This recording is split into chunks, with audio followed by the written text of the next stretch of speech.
अगर आपको इकबाल की शायरी पसंद है तो आपको वो दर्द और जज्बा समझना होगा जिसने इसे जन्म दिया। उनका सफर सिर्फ काफिया बंदी से कहीं ज्यादा था। ये अंदर की एक खामोश जंग थी।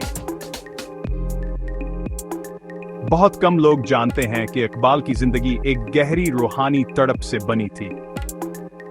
यूरोप से वापसी के बाद उन्होंने मशरिक की तरफ रुख किया, इसकी भूली हुई हुकूमत की तलाश में।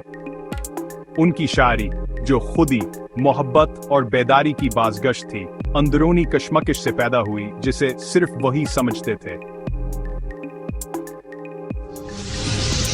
इकबाल ने अपने दर्द को अल्फाज में ढाला, एक कौम की रहनुमाई करते हुए अपनी जंगों को छुपाए रखा।